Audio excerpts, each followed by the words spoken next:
Times देख रहे हैं आप। मैं हूं आपके साथ पलक शर्मा। खबर श्रावस्ती से है, जहां यमराज बयान विवाद पर एसीएमओ डॉक्टर के वर्मा की सफाई सामने आई है। आपको बता दें, कृमि मुक्त अभियान की मीडिया कार्यशाला में दिए गए यमराज संबंधी बयान पर उठे विवाद के बाद एसीएमओ डॉक्टर के वर्मा ने अपनी स्थिति स्पष्ट की है। उन्होंने कहा है कि उनके बयान को गलत तरीके से तोड़ मरोड़ कर पेश किया गया और साथ ही एसीएमओ के अनुसार केवल उन आरोपियों का जिक्र कर रहे थे जो कुछ परिजनों द्वारा आशा, एएनएम और साथ ही स्टाफ की नर्स जैसी स्वास्थ्य कर्मी पर लगाए जाते हैं। और विवाद बढ़ने के बाद एसीएमओ ने अपनी मंशा स्पष्ट करते हुए मीडिया से प्रसारित खबरों के संदर्भ में सफाई जारी की है। डॉक्टर वर्मा ने कहा कि कृमि मुक्त दिवस के दौरान दी जाने वाली दवा बच्चों की सुरक्षा और स्वास्थ्य के लिए तथा अभियान पूरी तरह जनहित में संचालित किया जा रहा है। कि मेरी बच्चों को मार दिया गया है, आसमान ने मार दिया है, पैसा मांगा गया है, तो इसी पे मैंने कहा था कि आजकल जो परिजन आवाज लगा रहा है कि मारने का काम अब सिस्टरें करने लगी हैं। मेरा ये मतलब नहीं था कि जो डॉक्टर या सिस्टर या आशा यमराज हो गई हैं। परिजनों द्वारा कहा जा रहा था कि मेरे बच्चे को सिस्टर ने इंजेक्शन के लिए पैसे लेने के लिए मार दिया है। तो यही पे मैंने कहा था कि आजकल परिवारजन है जो लोग जीवन रक्षक करते हैं, उन्हीं को ये जीवन भक्षक बता रहे हैं। यमराज कह रहे हैं, यमराज कह रहे हैं। लेकिन जिस तरीके से पेश किया जा रहा है वो सारी बयानों को पेश किया जा रहा है, आपकी किस तरीके का जो ऐसा मेरा कोई उद्देश्य नहीं था, न ही मैंने ऐसा कहा है उसको गलत तरीके से पेश किया जा रहा है। मेरा ये था कि जो परिजन लोग कह रहे थे कि जो लोग जान बचाने का काम कर रहे हैं वो आजकल यमराज हो गए हैं। इसी को तोड़ मरोड़ के पेश किया जा रहा है। इसी को तोड़ मरोड़ को पेश किया जा रहा है। Thank you. उत्तर प्रदेश की योगी सरकार स्वतंत्रता दिवस के पर्व पर स्वयं सहायता समूहों की महिलाओं को सक्रिय भागीदारी बनाने पर जोर दे रही। इस राष्ट्रीय पर्व को खास बनाने और हर घर तिरंगा अभियान को सफल बनाने के लिए जिले भर में महिलाओं को बड़े पैमाने पर तिरंगे निर्माण की जिम्मेदारी सौंपी गई। इससे जहां एक तरफ सरकारी विभागों और स्थानीयों में आयोजनों के लिए तिरंगे की उपलब्धता सुनिश्चित हो रही है, वहीं कानपुर नगर जिले में इस कार्य को गति देने के लिए 174 स्वयं सहायता समूहों की 734 महिलाओं को जोड़ा गया है। इन सभी समूहों की मेहनत से अब तक जिले में आपको बता दें कि 1.5 लाख से अधिक तिरंगे बनकर तैयार किए जा चुके हैं। और साथ ही प्रेरणा स्वयं सहायता समूहों की महिला सदस्यों ने उत्साह व्यक्त करते हुए कहा, देश के सम्मान के प्रतीक तिरंगे को अपने हाथों से तैयार करना हमारे लिए बहुत बड़े गर्व की बात है।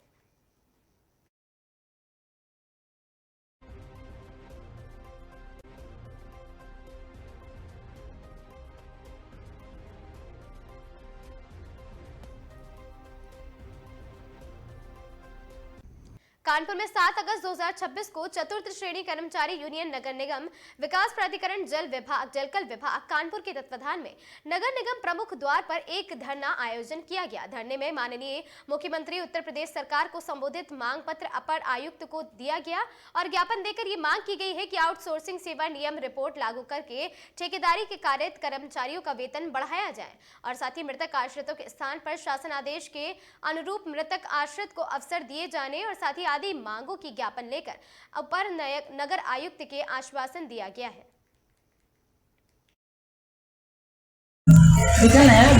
उसने एक पूरा ये मान के चलिए एक राज्य जब विकास कर दिया तो दोस्तों जब वो 5 साल बाद रिटायर हुआ तो उसको वहीं भेजा गया। तो जब वहां पे वो गया, वहां के लोगों ने देखा कि और सब लोगों ने देख के राजा साहब जिंदाबाद, राजा साहब जिंदाबाद पर नारा लगाने लगा। तो जब राजा साहब के जिंदाबाद के नारे लगने लगे तो वो राजा भी बड़ा खुश कि वहां पे भी मैं राजा था और यहाँ पे भी मैं राजा हूँ। तो कहने का केवल आसरा ये है मेरा कि हमें भविष्य के लिए चिंता करनी चाहिए। आज नहीं करोगे तो 10 साल 20 साल बाद हम रिटायर हो जाएंगे और हमें कुछ मिलने वाला नहीं है आउटसोर्सिंग में या संविदा में या चाइनीज में।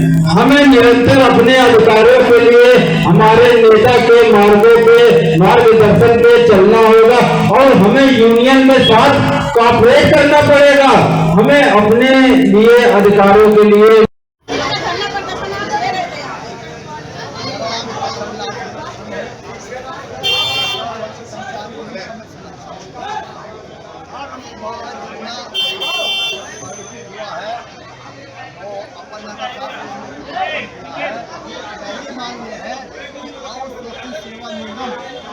शासनादेश के साथ वो लागू करें ताकि हमारे वेतन हो सके। दूसरी मांग समझा कर्मचारियों को तीसरी मांग अचयनित समझा कर्मचारियों का भी वेतन समझा कर्मचारी विभाग किया जाए।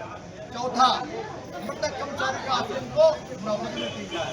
सभी कर्मचारियों की तनख्वाह, चाहे वो समझा कर्मचारी हो, परमानेंट हो, मुद्दा कर्मचारी हो, आउटसोर्सिंग हो, सबकी तनख्वाह 5 तारीख में इन मांगों के लिए और मृतक आश्रित की जगह पर नौकरी में रखना चाहिए। एक मांग और खास तौर पर आपके मीडिया में कहना चाहता हूँ, यहाँ कंपनी मैं किसी का नाम नहीं लेना चाहता हूँ, सफाई कर्मचारी की भर्ती में 50-50 हजार रुपए दिए जाते हैं। इसलिए हम मांग करते हैं कि भ्रष्टाचार मुक्त व्यवस्था ये होगी कि महिलाओं की सूची, पुरुषों की सूची बनाई जाए और ये विज्ञापन दिया जाए कि जो भी अगर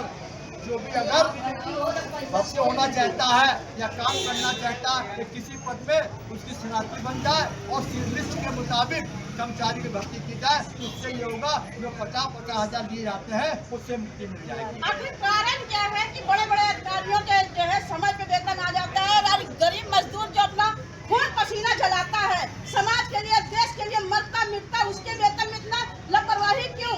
किसका दोष है ये? हमारे आपका ये प्रश्न सही है, लेकिन ये प्रश्न सही है कि 5 तारीख तक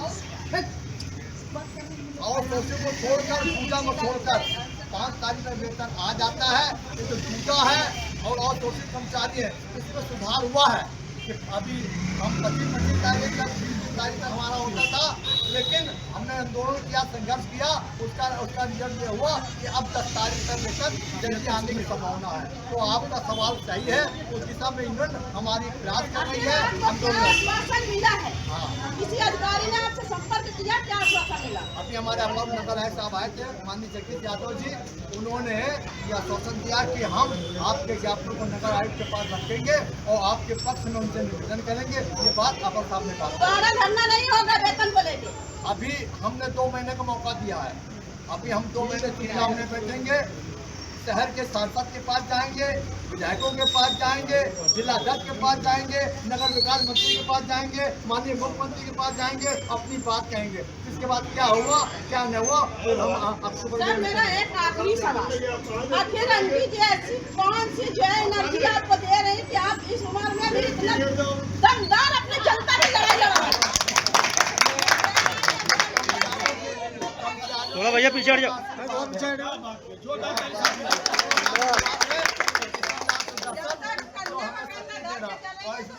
और इसमें हमारे धर्म पत्नी का भी बहुत बड़ा स्थान है, क्योंकि मेरी सेवा करती है।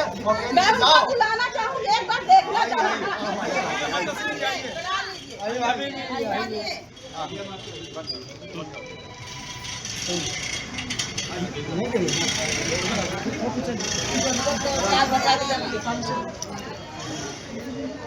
तू कैमरा कौन चला रहा है? आखिर आंटी जी ये बताइए, हमारा नहीं ले इतने लंबे समय तक इन्होंने सबने देश के लिए जो है आवाज बुलंद की, अपने मजदूर भाइयों बहनों के लिए। आपने इनका बराबर कंधे से कंधा मिलाकर साथ दिया और ताकत दिया, ये जज्बा आप ही का है या फिर? खबर कानपुर नगर से है, जहां तहसील प्रशासन बिल्हौर द्वारा स्थानीय स्तर पर आजीविका के अवसरों में वृद्धि करने तथा मत्स्य पालन को बढ़ावा देने के उद्देश्य से क्षेत्र की विभिन्न ग्राम पंचायतों में 57 तालाबों, पोखरों, जलाशयों और साथ ही जल प्रणालियों को 10 वर्षीय पट्टा आवंटित किए जा रहे हैं। और साथ ही साथ उत्तर प्रदेश राजस्व संहिता नियमावली 2016 तथा शासन के प्रासंगिक आदेशों के अनुपालन में आयोजित इस नीलामी प्रक्रिया में 2 हेक्टेयर से छोटे तालाबों के लिए न्यूनतम बोली 5000 प्रति हेक्टेयर प्रतिवर्ष निर्धारित की गई है। नीलामी में भाग लेने के इच्छुक प्रतिभागियों को बोली प्रक्रिया में सम्मिलित होने से पूर्व निर्धारित आरक्षित बोली की 10% धनराशि बतौर अग्रिम जमानत जमा करनी होगी।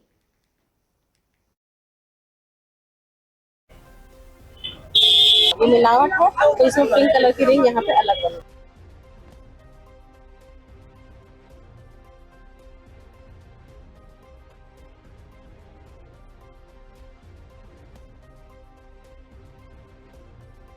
ये सही है तो उसमें नुकसान तो नहीं करेगा।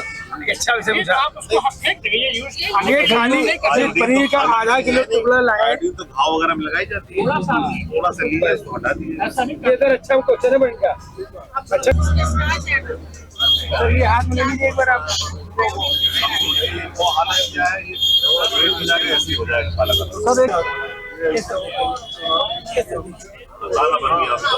अगर ओरिजिनल रहेगा ये दाना नहीं बन सकता, नहीं बने वो गिर जाएगा, गलत रहेंगे आप गायब हो जाएगा।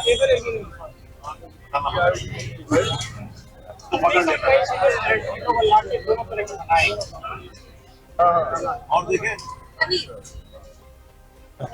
पनीर ज्यादा लोग खाते हैं, ये अच्छा विषय है, ये जरूरी है। सही कौन सा काला काला हो गया,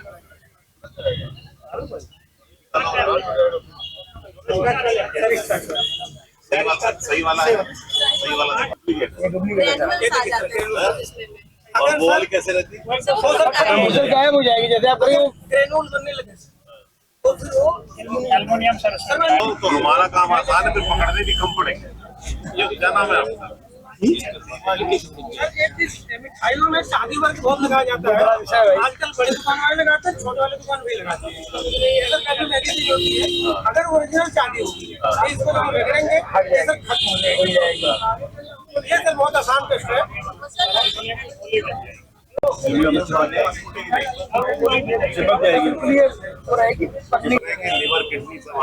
तो हम ही लोग जाएंगे तो कंपनी अपने आप बंद हो जाएंगी। आप गलत काम नहीं हो पाएगा, करेंगे नहीं, बेचेंगे नहीं, आपको तो पकड़ ले।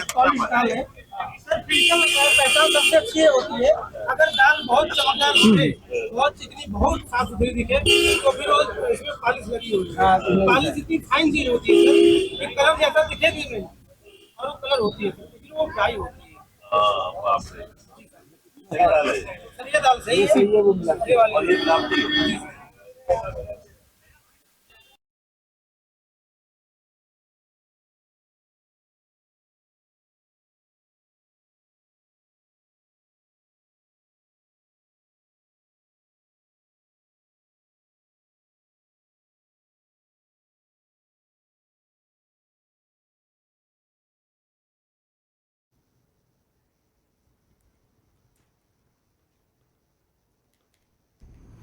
गौ सेवा के बड़े बड़े दावों के बीच कल्याणपुर में नगर निगम और साथ ही फायर ब्रिगेड की लापरवाही ने एक गाय की दर्दनाक मौत को अंजाम दिया। आपको बता दें मामला पुराना शिवली रोड स्थित शत्रुघ्न सिंह इंटर कॉलेज के पास का है, जहां सुबह एक गाय नाले के छोटे तलैया में फंसकर डूब रही थी और साथ ही सूचना मिलते ही भारतीय गौ रक्षा संघ के कार्यकर्ताओं एवं क्षेत्रीय ने नगर निगम को फोन किया। जवाब मिला ये काम फायर ब्रिगेड का है। Fire brigade control room call कर की गई तो घंटों तक वहां पर यही कहा जाता रहा टीम भेजी जा रही है। शाम को टीम मौके पर पहुंची तो हाथ खड़े कर दिए और कहा कि इसे नगर निगम ही निकाल पाएगा। नतीजा दोनों विभाग एक दूसरे पर जिम्मेदारी डालते रहे। मजबूर होकर स्थानीय लोगों ने किसी तरह गाय को बाहर निकाला। तब तक गाय का पेट फूल चुका था और थोड़ी देर में उसकी मौत हो गई।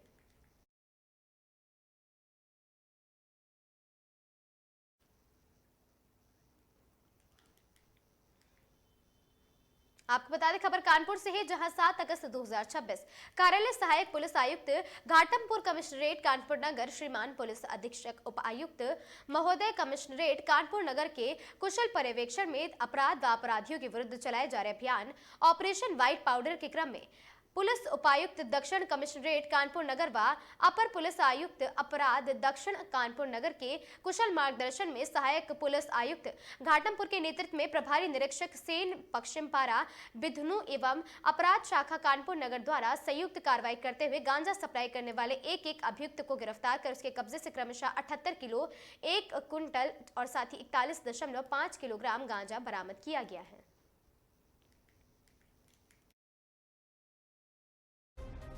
ओशो आश्रम का जिक्र इसके पास से है और बाकी चीज़ों की हम लोग अभी इसमें डिटेल में पूछताछ करते हैं।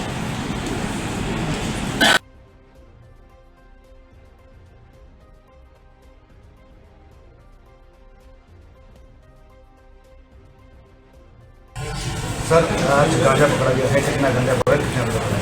देखिए कानपुर कमिश्नरेट पुलिस द्वारा लगातार नशे के बेचने वाले, ट्रांसपोर्टेशन करने वाले नार्कोटिक सब्सटेंसेस के जो अपराधी हैं उनके खिलाफ लगातार कार्रवाई कानून द्वारा की जा रही है।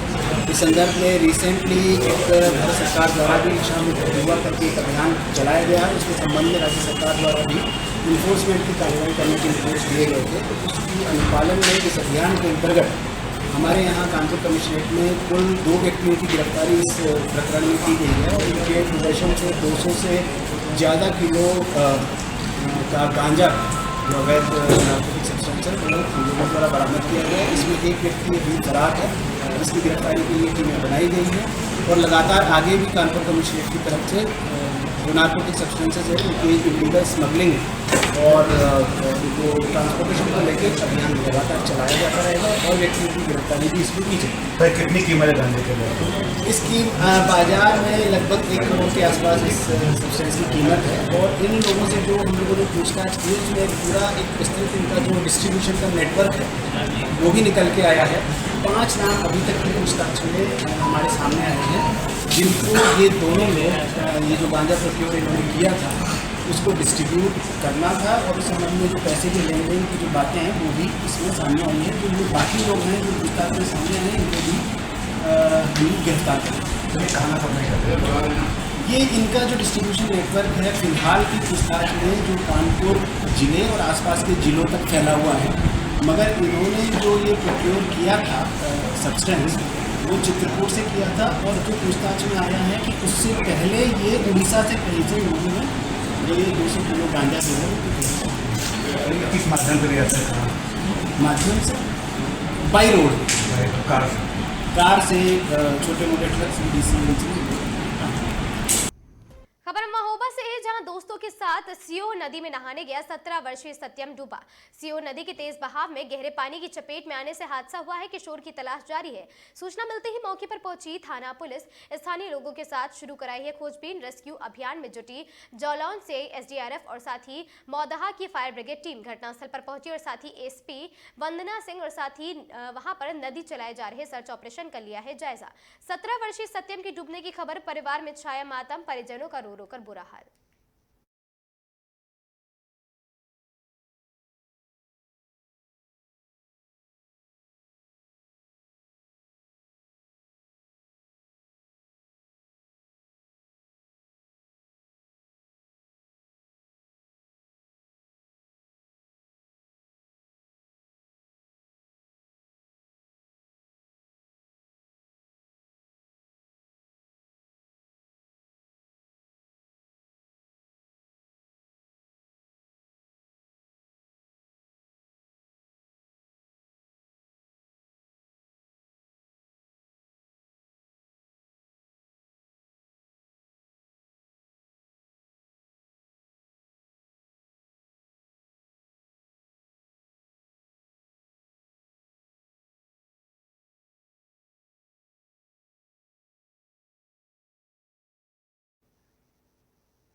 खबर सोनभद्र से है जहां अमानवीय व्यवहार का सनसनीखेज मामला सामने आया है। युवक को बांधकर पीटने और साथ ही अर्धनग्न कर गांव में घुमाने का आरोप है।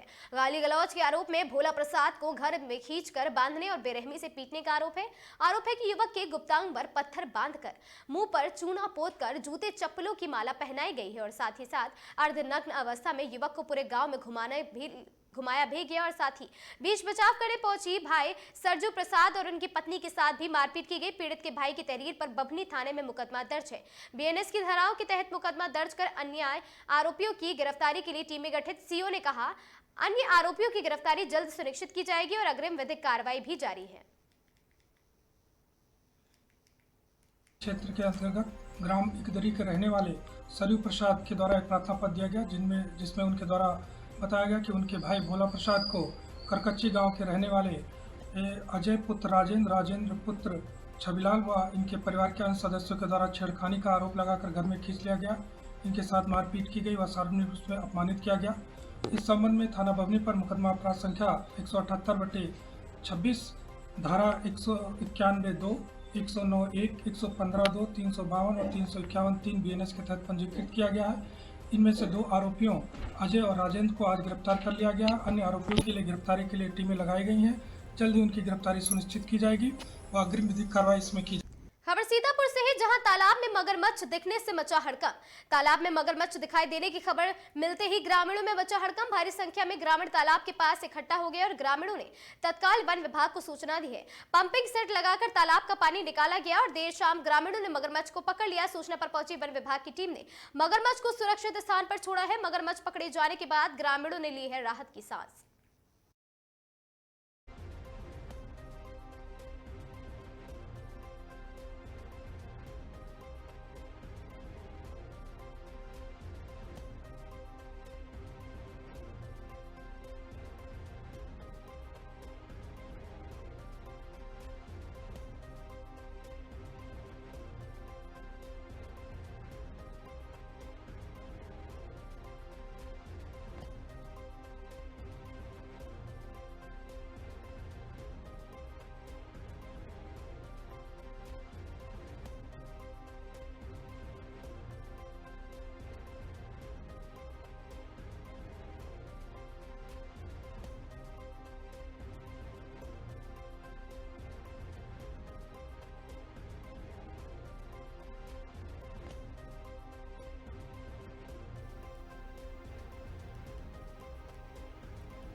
बहराइच थाना रामगांव क्षेत्र के खजूरिया टाट गांव में पुरानी जमीन की रंजिश को लेकर मारपीट का मामला सामने आया है। पीड़ित ने के मुताबिक सूरज, जतन और साथी सत्यम समेत अन्य लोगों ने लोहे की रॉड, लाठी डंडे और ईंटों से मारपीट की है। घटना में परिवार के 5 लोग घायल हो गए हैं और मारपीट की घटना के बाद गाँव में तनाव और दहशत का माहौल व्याप्त बताया जा रहा।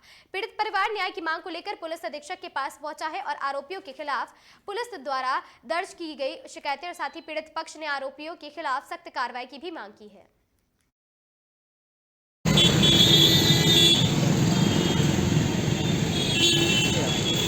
क्या नाम है आपका? महेश कुमार। कहाँ के रहने वाले हैं? खजूरिया टाँड रेहुआ मंसूर, थाना रामगांव। क्या समस्या है आज आप शिकायत देकर आए हो? पुरानी ज़मीनी रंजिश को लेकर के उन लोगों ने पहले 2025 में अक्टूबर में हमको एक बार मारा, मारने की जान से मारने की वजह से, और फिर हमारी ज़मीन पे ज़बरदस्ती कब्जा कर रहे थे। जब हमने आपत्ति जताई, पूरे फैमिली से मिलकर अपने रिलेशन वालों को बुला करके फिर सभी को बेरहमी से मारा है और 3-4 लोग घायल हैं। हमारा सर फट गया है। आज आप किससे मिलने के लिए आए हैं? आज एसपी साहब से मिलने के लिए आए थे। क्या बताया और क्या मुलाकात हुई? एसपी साहब थाना रामगांव रेफर किए यहाँ से। वहाँ भी 25 लोग भी बैठे हैं। आज कितने लोग मारपीट में घायल हुए हैं? आज हमारे घर के 4-5 लोग मारपीट में घायल हुए। किस चीज़ को लेकर मारपीट हुई थी? हमारी ज़मीन पे ज़बरदस्ती कब्जा कर रहा है। हमारे घर के सामने हमारी ज़मीन है, उस पर ईंटा गिरा रहा था। हमने आपत्ति जब जताई तब वो लोग मारे पीटे। इसके पहले 3 दिन पहले 3 तारीख को भी मारपीट हुआ था, तब उन लोगों ने बख्श दिया था क्योंकि उनके लड़के यहाँ पे मौजूद नहीं थे, दिल्ली में थे। दिल्ली से लड़के को बुला करके, सूरज नाम है, एक उनके मौसी का लड़का है जतन, और दूसरा यहाँ बहराइच का रहने वाला है, उनका भांजा है सत्यम। सभी को बुला करके हम लोगों को मारने की फिराक में थे वो लोग, और जैसे हमने आपत्ति जताई वो लोग हम लोगों के ऊपर हावी हो गए। किस चीज़ से मारा गया आप लोगों को? ईंटे से मारा गया, लाठी डंडों से मारा गया है। कितने लोग? लोहे की रॉड थी। कितने लोग घायल हैं? 5 लोग घायल हैं सर।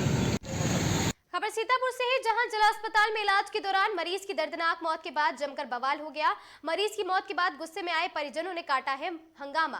और साथ ही आपको बता दें कि ट्रेनी डॉक्टर के द्वारा गलत इंजेक्शन लगाने के बाद मौत का लगाया आरोप, और साथ ही गुस्से में आकर एक परिवार वालों ने की है तोड़फोड़। सड़क हादसे में पैर टूटने के कारण घायल होने कर और साथ ही जिला अस्पताल कराया गया भर्ती।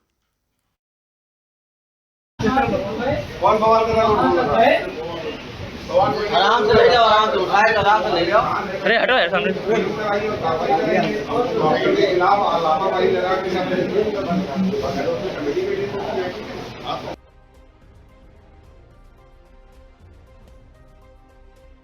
ये रहीमाबाद के थाना कौन सा लगता है? खैराबाद। पिताजी का क्या नाम है? पिता नाम मुख्तार। क्या हुआ था? ये हुआ था, एक्सीडेंट हुआ था, ऑटो वाले ने, डाला वाले ने मार दी थी। ये जो गिर गया, इनका पैर टूट गया था। कोई दिक्कत नहीं थी कि आए थे यहाँ, तो हम लोग भर्ती करा के तो बोल रहे थे, बतला रहे थे, हम आज सुबह नहीं आ पाए थे किसी कारण से, और जब आए तो इनको हम मदद पाए। यहाँ सारे डॉक्टर की लापरवाही इतनी है, यहाँ कोई देख रेख है नहीं। इतने पढ़े, बताओ, कोई डॉक्टर एक यहाँ खड़ा, कोई मर जाए तो ये कौन जिम्मेदार इसका? लापरवाही नजर आई? ये पूरी लापरवाही डॉक्टर की है। क्या लापरवाही नजर आई? लापरवाही नजर आई। अभी 10 मिनट के पहले ठीक थे, 10 मिनट में सुई लगा गए तो ये खत्म हो गए, एक्सपायर हो गए। इंजेक्शन गलत लगाया, इंजेक्शन लगा हुआ है तभी तो एक्सपायर हुए। गलत इंजेक्शन लगा, गलत नहीं लगा तो वो एक्सपायर कैसे हुए? यहाँ पैसे देते भी किसी को आपने दिए? पैसे जो आता है वो कहता पैसा वो तो खर्चा दिया जा रहा है, फिर भी पैर टूटने से जान जा सकता है। खबर बहराइच से, जहां कोतवाली नानपारा क्षेत्र में हांडा बसेहरी गांव के पास नहर पट्टी पर गुरुवार रात और साथी बदमाशों के बीच मुठभेड़ हो गई है। पुलिस के मुताबिक खुद को घिरता देख बदमाशों ने पुलिस टीम पर फायरिंग शुरू कर दी है और जवाबी कार्रवाई में पुलिस की आत्मरक्षार्थ फायरिंग के दौरान एक बदमाश के पैर में गोली लग गई है। वहीं अंधेरे का मौका फायदे का उठाकर वहां बदमाश फरार होने में सफल रहे हैं। घायल बदमाश की पहचान कदीर निवासी बाराबंकी के रूप में हुई है और पुलिस ने मौके से 4 अन्य आरोपियों कृष्ण कुमार, कुलदीप, हरेंद्र और साथी उदयराज सभी निवासी रेउसा सीतापुर को गिरफ्तार किया है। पुलिस ने आरोपियों के कब्जे से एक देसी तमंचा, 9 mm के जिंदा कारतूस, ECO कार और साथ ही चोरी किए गए बिजली के तारों के बंडल और तार काटने के औजार भी बरामद किए हैं।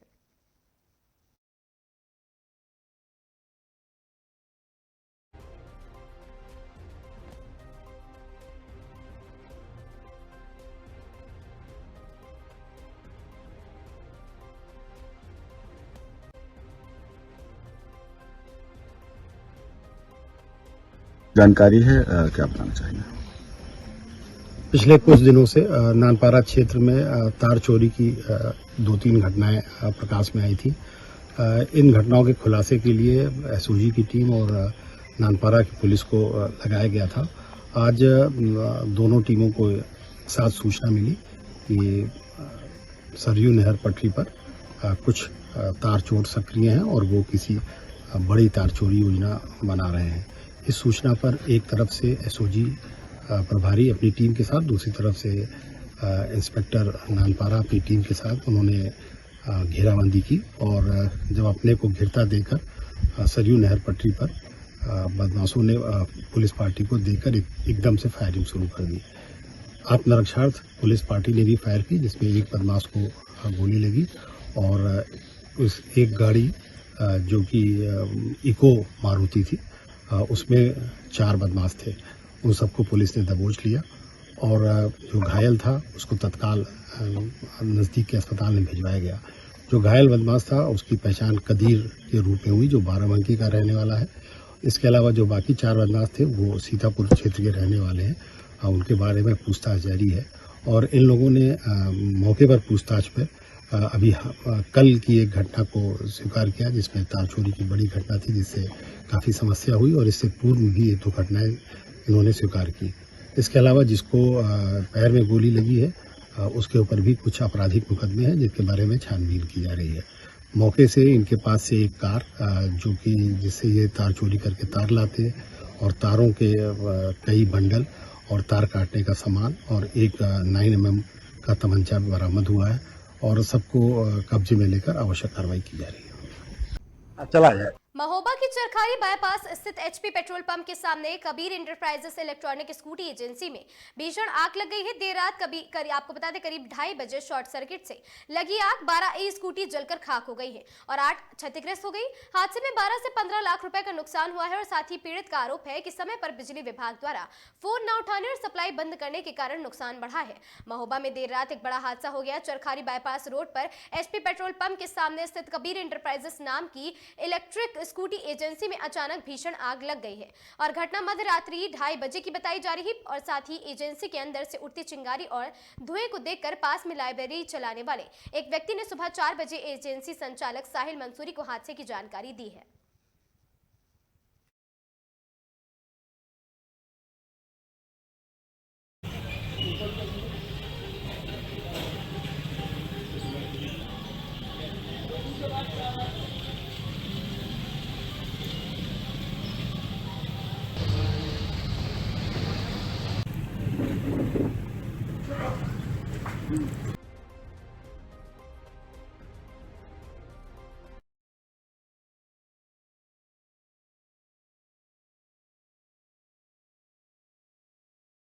गाड़ी बेची जाती है, इसमें कई प्रकार की गाड़ी है। रात को 4 बजे, सुबह 4 बजे गोलू भैया का फोन आया जो ऊपर लाइब्रेरी चलाते हैं। बोले भैया जल्दी आओ और बहुत ज़्यादा चिंगारी छूट रही है, रात में धुआं काफ़ी निकल रहा है। तो 4 बजे भग के आए जैसे हम यहाँ, तुरंत 112 डायल किया। 112 डायल करने के बाद वहाँ से गाड़ी आ गई तुरंत फिर क्या नाम उनका, लाइट वालों को कॉल किया तो लाइट काफ़ी देर में बंद हुई, उन्होंने फ़ोन ही नहीं उठाया। आधा घंटा तक लाइट वालों ने कैसे भी फ़ोन ही नहीं उठाया। उसके बाद हम लोग गए वहाँ पे, तो वहाँ कूद के गए, फिर आवाज़ लगाते रहे, कूद के गए, उनका गेट खुलवाया, तब कहीं जाके लाइट बंद हुई। फिर प्रेशर चालू हुआ पानी का, तब इस पे चलाया पानी, तब कहीं आग बुझ पाई। अगर पहले ही लाइट वाले लाइट बंद कर देते तो इतना नुकसान नहीं हो पाता जितना हुआ है। कम से कम आधा पौन घंटा बाद लाइट सप्लाई बंद हुई। इसमें लगभग कितनी स्कूटी जली और कितने स्कूटी इसमें लगभग 12 गाड़ी तो पूरी तरीके से जल गई हैं और 8 गाड़ियों में कहीं कहीं नुकसान है। 20 गाड़ी में नुकसान है। लगभग कितना नुकसान हुआ है? 12 से 15 लाख रुपए के समथिंग नुकसान है। इसमें पार्ट्स भी जल गया है, एसी जल गई है, फर्नीचर जल गया है, गेट जल गए हैं पूरे, और फोर सीलिंग वगैरह सारी पार्ट्स ज्यादा था, ये सारी चीजें जल गई हैं। क्या लग रहा है किस कारण से आग लगी? ये शॉर्ट सर्किट दिख रहा है जहाँ पूरा तो मामला इसका, क्योंकि इन्वर्टर बस इसमें लगा है, वहीं से लग रहा है। सारी सप्लाई इस तरफ की बंद थी, इन्वर्टर वगैरह जिसमें रखा है वहीं से समझ में आ रहा है कि वहीं से आग लगी है इसमें। क्या प्रशासन से क्या चाहते हैं? प्रशासन से क्या, प्रशासन ये कि मदद, जो हमारा नुकसान हो गया है कम से कम उसका कुछ हो, जो भी हो। और ये है कि मेन लाइट जो सप्लायर है, जो भी रात में ड्यूटी जिसकी लगती है, कम से कम कोई बंदा फोन लगा रहा है, 20-20 बार फोन लगा रहा है, हमने भी लगाया, पुलिस स्टाफ ने भी फोन लगाया, किसी ने फोन रिसीव नहीं किया। वहां भी गए हम और गोलू द्विवेदी, तो कई बार आवाज लगाते रहे, गाड़ी के हॉर्न बजाते रहे, फिर कूद के गए, तब उन्होंने गेट खोला, तब उन्होंने सप्लाई बंद की। अगर वो पहले कर लेते तो इतना नुकसान नहीं हो पाता। फायर ब्रिगेड आ गई थी? फायर ब्रिगेड यानी कि 15 मिनट में आ गई, बस इतनी जल्दी आ गई कि हमने फोन किया, उन्होंने घड़ी से देखो बस 15 मिनट के बाद आपके पास पहुंच जाएंगे। 10 मिनट में फायर ब्रिगेड आ गई हमारे पास, 15 मिनट का बोला 10 मिनट में आ गई। लेकिन करते क्या बेचारे, वो भी खड़े थे। अगर सप्लाई चालू करते पानी की तो समस्या ये होती है कि करंट वगैरह नहीं लग जाए जब तक सप्लाई बंद नहीं होगी। तो मेन सबसे समस्या है, लोगों ने फोन नहीं उठाया, इस कारण नुकसान ज्यादा हो गया। ये इटावा थाना अगदिल क्षेत्र के मानिकपुर मोड़ स्थित ग्वालियर रोड पर बने एक मकान में अज्ञात चोरों ने लाखों रुपए की चोरी की वारदात को अंजाम दिया है। जानकारी के अनुसार मकान राहुल तिवारी का है, जो कि सीआरपीएफ में तैनात है और वर्तमान में दिल्ली में सेवाएं दे रहे हैं। उनके परिवार में पत्नी नीतू तिवारी अपने बच्चे के साथ घर पर रहती है और नीतू तिवारी ने बताया है वो रात में बच्चों के साथ सो रही थी और सुबह दूसरे कमरे में पहुंचने पर घर का सामान बिखरा मिला है। और साथ ही घटना की सूचना तत्काल डायल 112 पुलिस को दी गई है। सूचना मिलते ही क्षेत्राधिकारी नगर अवनीश कुमार तथा थाना प्रभारी विक्रम सिंह चौहान फॉरेंसिक टीम के साथ डॉग स्क्वाड मौके पर पहुंचे हैं।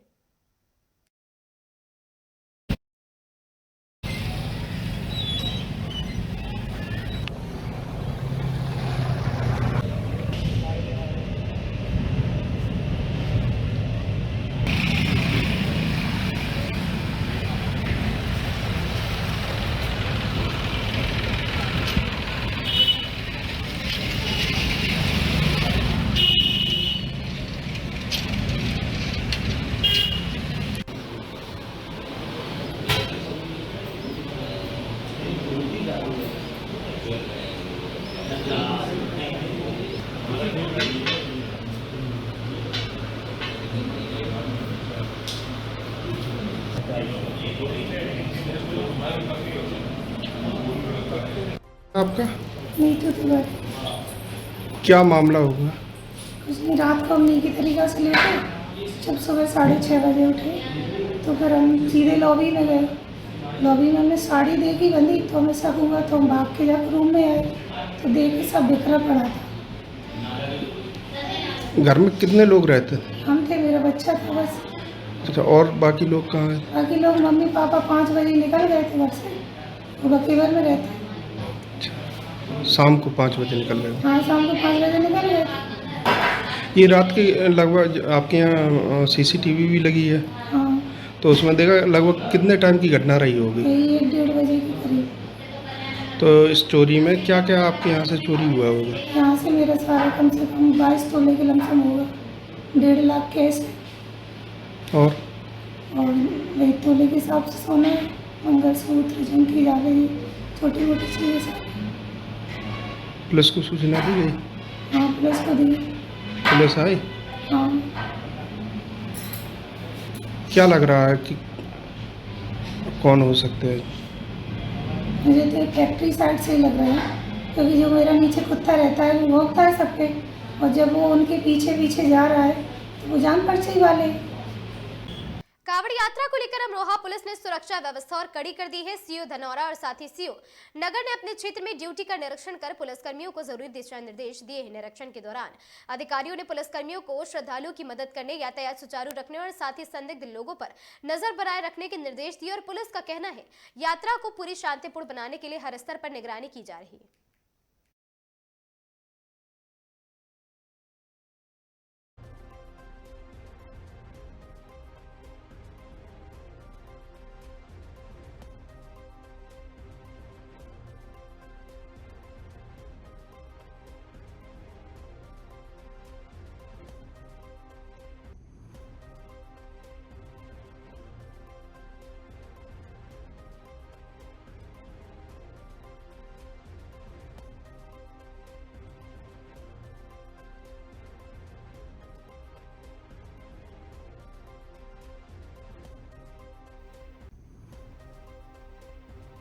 वाराणसी जिले में मौसम का मिजाज लगातार बदल रहा। शुक्रवार सुबह से आसमान में बादल छाए रहे, जबकि पहाड़ी क्षेत्रों में हो रही बारिश का असर अब गंगा और साथ ही वरुणा नदी के जलस्तर पर साफ दिखाई देने लगा है। बढ़ते जलस्तर के कारण गंगा किनारे स्थित ई घाटों की सीढ़ियां और साथ ही चौकियां और छोटे छोटे मंदिर जलमग्न हो चुके हैं। और गुरुवार को शिवाला घाट पर संपर्क अन्य घाटों पर पूरी तरह से कट गया है। और साथ ही पुराना पुल स्थित भट्टा पुल कोहना क्षेत्र में दोपहर बाद नदी का पानी बस्तियों की ओर बढ़ने लगा है, जिससे तटवर्ती क्षेत्र में रहने वाले लोगों की चिंता भी बढ़ गई है।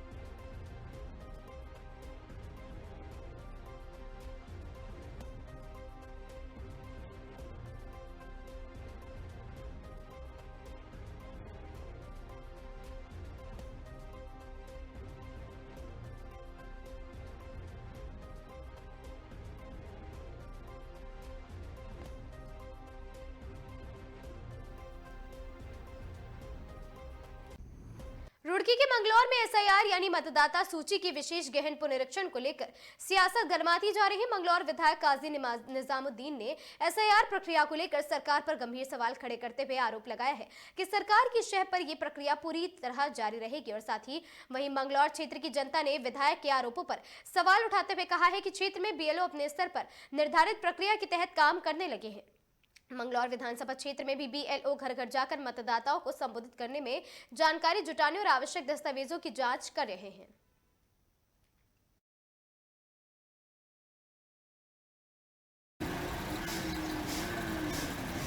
सुने और जनता की समस्या के लिए वो आवे, ठीक है नहीं, और ऐसी ऐसी वीडियो ना डाल लें जिन लोगों को परेशान नहीं है। परेशान नहीं, 28,000 लोगों को परेशान नहीं है विधानसभा में, उन 28,000 लोगों के लिए खड़े हों, ठीक है नहीं जी। सबसे पहले तो जन्म प्रमाण पत्र है। अगर किसी के पास जन्म प्रमाण पत्र नहीं है तो उसमें हम पासपोर्ट लगा सकते हैं। और किसी के पास 10-12 की मार्कशीट है, कोई पढ़ा हुआ है, तो 10-12 की मार्कशीट भी लग सकती है उसमें।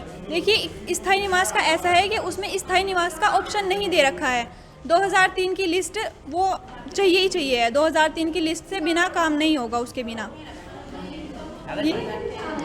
अगर किसी के पास जन्म प्रमाण पत्र भी नहीं है और पासपोर्ट भी नहीं है तो उसका ये कोई 10-12 की मार्कशीट हो या फिर 8 की मार्कशीट हो, कोई भी हो, तो उसमें वो लगाई जाएगी और 2003 की लिस्ट लगाई जाएगी। हमारा एसआईआर चल रहा है इस टाइम। हमें जिसका नोटिस आया हुआ है उसका 2003 की लिस्ट चाहिए, या क्या नाम है, पासपोर्ट चाहिए और जन्म प्रमाण पत्र चाहिए, स्थायी मूल निवास चाहिए, ठीक है। और अगर जन्म तिथि में या 15 साल या 9 उसमें फ़र्क है तो हमें क्या नाम है, परिवार रजिस्टर की नकल चाहिए, ठीक है। हमें इतने कागज़ जरूर चाहिए इसमें लगाने के लिए। वो तो भैया गांव में मिलती है, यहाँ परिवार रजिस्टर नकल नहीं मिलेगी। यहाँ पे उनके लिए नगर पालिका से या तो सर का मतलब कोई ऐसा दस्तावेज हो जिसपे उनकी मोहर वगैरह लगी हुई है, वो होना चाहिए वहाँ से, नगर पालिका प्रमाण पत्र कोई ऐसा है नहीं। और या परिवार रजिस्टर की नकल तो नहीं, मतलब वो कहते हैं क्या जिसमें पानी भरा पड़ा। मंगलौर तक जो सड़क आ रही है वो आज तक उस पर टुक्की तो लग जाए, पर वह सड़क आज तक नहीं हुई। गांव में अस्पताल है, उसमें कोई भी डॉक्टर आन कर ऐसा नहीं जो समाज का फायदा हो जाए कुछ। एक शिखर में स्कूल बना था, आज तक उसमें कोई स्कूल वो चलाया नहीं। तो बताओ, ये नेता अपना घर भर रहे, इसका समाज का काम कर रहे। समाज का काम करना चाहिए कि अपना घर बनना चाहिए। तो साहब, हमें तो ऐसा नेता चाहिए जो इसका समाज का सुधार करे और अपना भी सुधार करे और समाज को खुशहाल रखे। मौजूदा विधायक को लेकर क्या गए? हाँ, मौजूदा विधायक को लेकर आओ यहाँ से, इस समाज में वो इसका सुधार करे और हमारा भी सुधार हो। क्या जो मौजूदा विधायक गाँव में आते हैं? ना जी, कोई नहीं आता। यहाँ से गरीब बस्ती में तो हमने कोई आज तक देखा नहीं। कहा भाई तेरी क्या समस्या क्या नहीं है। एक को तो बताऊँगा जी, हम राजकुमार हो जाता वो लंडरे वाला, वो जीत कभी। विकास की स्थिति आप किधर से आए हो? मंगलौर से। जब आप मंगलौर से मुडलाना में बड़े हो, एक विकास तो उधर खड़ा हो। अब आप जब जाओगे लंडोरा रास्ते से जाना, एक विकास आपको उधर मिलेगा। आप पानी में को जाओगे, विकास यही हुआ है यहाँ, और कुछ नहीं। तो नालियाँ, सड़कें, बिजली की व्यवस्था सुधरी नहीं? नहीं, कोई सुधरी नहीं जी। कोई विधायक कुछ काम नहीं किया। जो मौजूदा विधायक है उनके द्वारा कितना काम किया गया? आपको बता तो दिया, एक विकास इधर मिलेगा आपको, एक लंडोरा रास्ते पे मिलेगा। 2 विकास है। मेन विकास है यहाँ। जो इस सब जिस गांव के दोनों रास्ते ही बंद है, उसके विकास गिनवाए से तो कोई फायदा नहीं। देखो, अच्छा बलराम भाई, एक चीज़ जानना चाहेंगे, आप कवि भी हैं, कवि के रूप में भी जाने जाते हैं, तो ग्रामीण आपको कितना सपोर्ट करते हैं? ग्रामीण मुझे बहुत सपोर्ट करते हैं। अगर ग्रामीण सपोर्ट ना करते तो मैं तो बिल्कुल जीरो हूँ। पहले तो अपने गाँव समस्या तो SIR को लेकर के लगभग 2 महीने करीब हो गया जिसमें चलते हुए।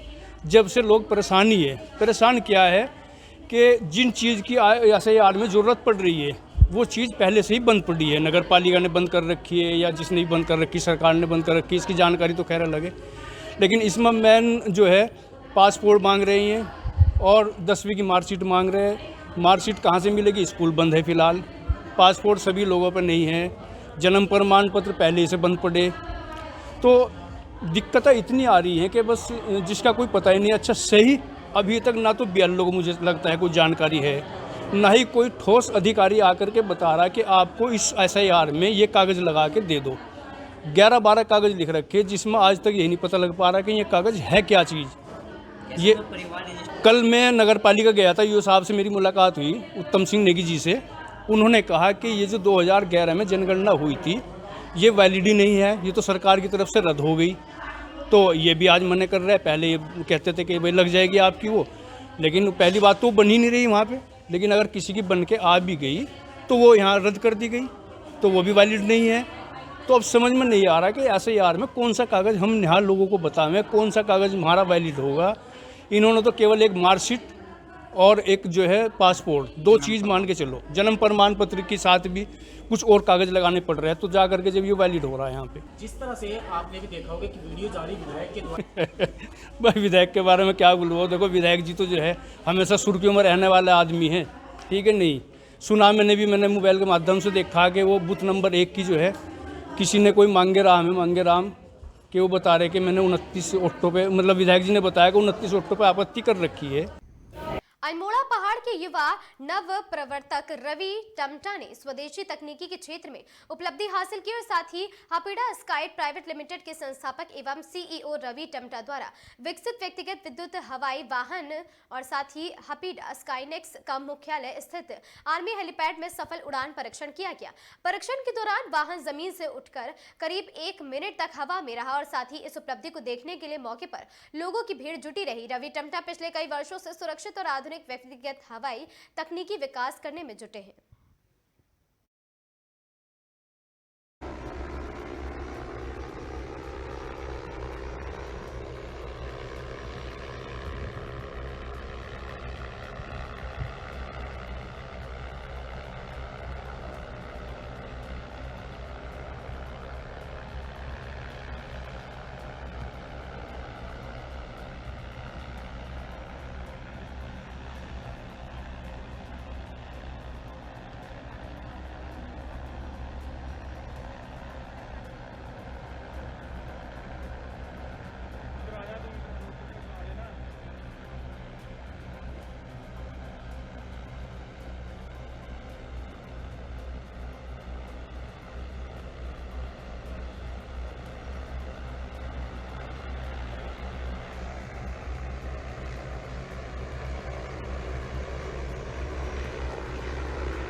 मैंने इंडिया की पहली फ्लाइंग कार बना रखी है जो पर्सनल मोबिलिटी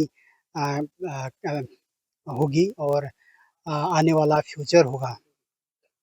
तो अभी उस पे काम चल रहा है। अभी फर्स्ट प्रोटोटाइप कल ही सफल हुआ है। उसको कंटिन्यूअस उस पे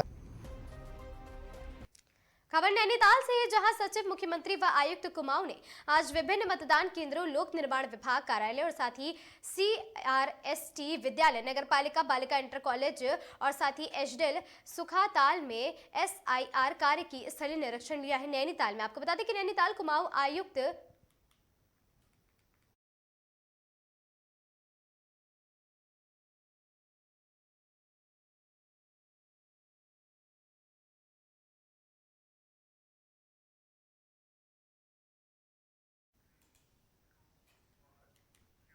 हरिद्वार में कांवड़ यात्रा अपने चरम पर पहुंच चुकी है। हर तरफ शिव भक्तों का सैलाब नजर आ रहा। अब तक 2 करोड़ 19 लाख से ज्यादा कांवड़िए हरिद्वार में गंगा जल लेकर अपने गंतव्य की ओर रवाना हो चुके हैं। वहीं आने वाले 3 दिन हरिद्वार पुलिस और साथी प्रशासन के लिए बेहद अहम माने जा रहे हैं।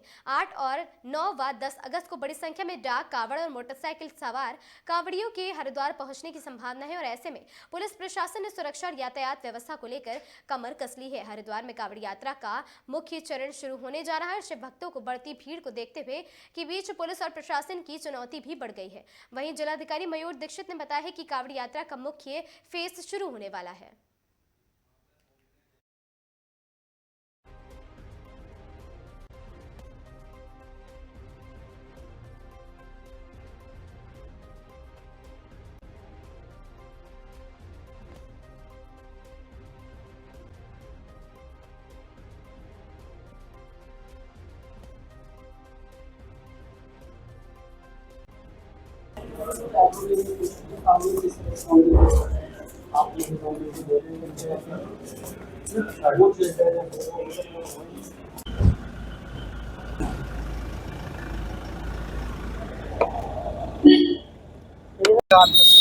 ये 6 तारीख जो कल निकली है, तो कल का जो फिगर हमारा जनरेट हुआ है कल इवनिंग का, वो लगभग 2 करोड़ 19 लाख से कुछ अधिक शिव भक्त जो है यहाँ से जल भरकर अपने गंतव्य को सकुशल प्रस्थान कर चुके हैं हरिद्वार से।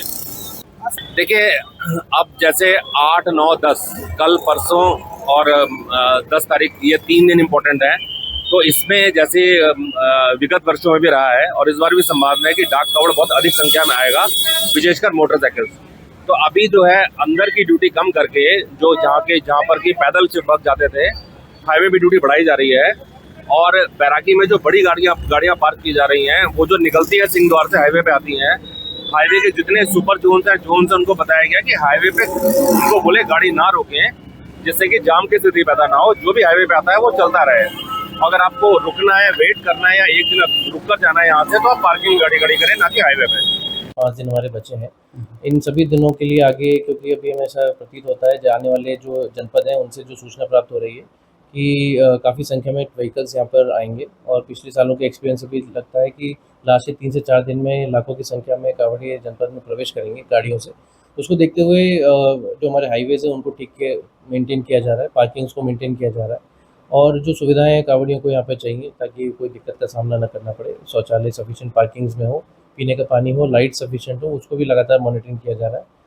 जब सभी हमारे डिपार्टमेंट्स, पुलिस फोर्स और सभी अन्य डिपार्टमेंट्स लगातार फील्ड में निकलकर, मानसून है उसका चैलेंज है लेकिन उसके बाद भी कार्रवाई कर रहे हैं। देखिए, लगातार निरीक्षण करते समय हम ये सुनिश्चित कर रहे हैं कि जो SOP बनाई गई है गाड़ियों को लेकर, DJs को लेकर, सभी राज्यों से सहमति प्राप्त करने के बाद उसका अनुपालन कराया जाए और उससे लॉ एंड ऑर्डर की सिचुएशन भी हमारी ठीक रहती है, जाम भी नहीं लगता है और जो आम नागरिक हैं उनको भी समस्याएं कम होती हैं।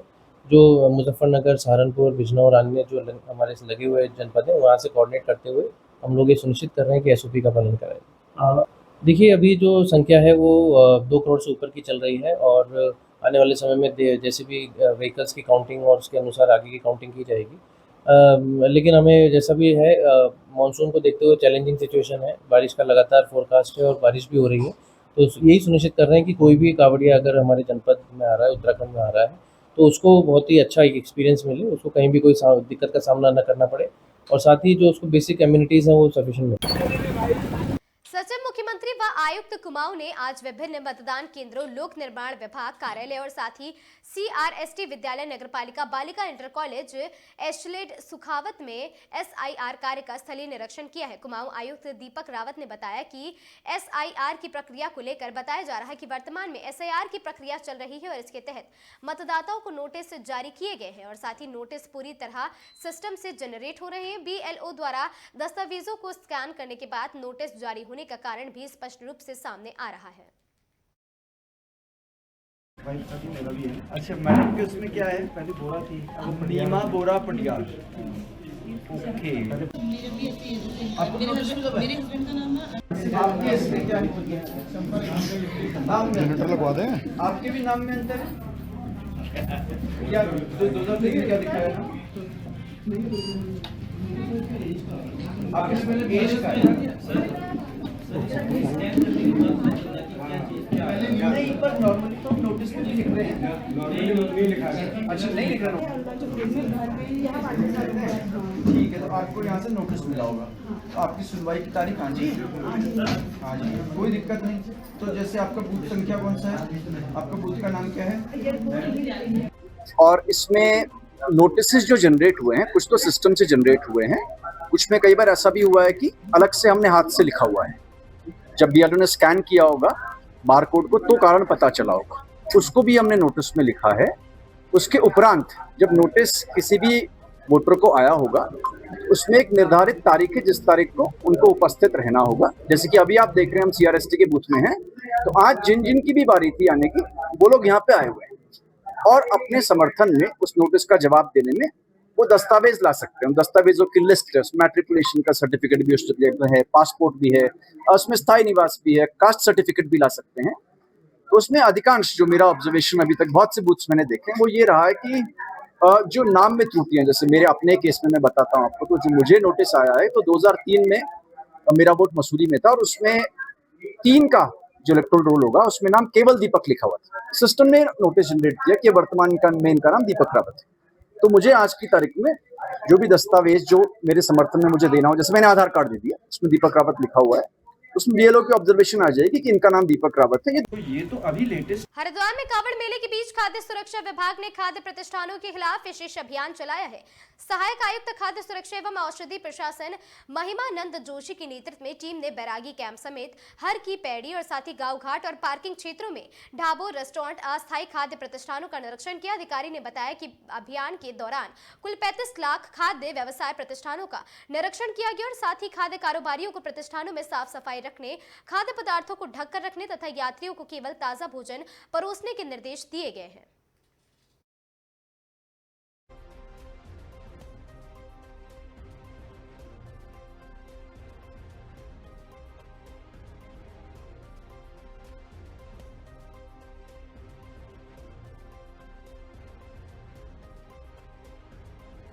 दरअसल आज हमारी जो टीम थी कि लगातार कांवड़ को देखते हो कंटिन्यू कार्रवाई चल रही है। हमारी जो टीम है, आज सबसे पहले हम लोगों ने बैरागी कैंप में निरीक्षण किया, जिसमें हमने 9 सैंपल भी जांच के लिए और वहाँ कहीं मिर्च पाउडर था जिसमें जो संदिग्ध लग रहा था, जिसमें मिलावट की आशंका था, सैंपल भी लिया और उसको हमने डिस्टर्ब भी कर दिया।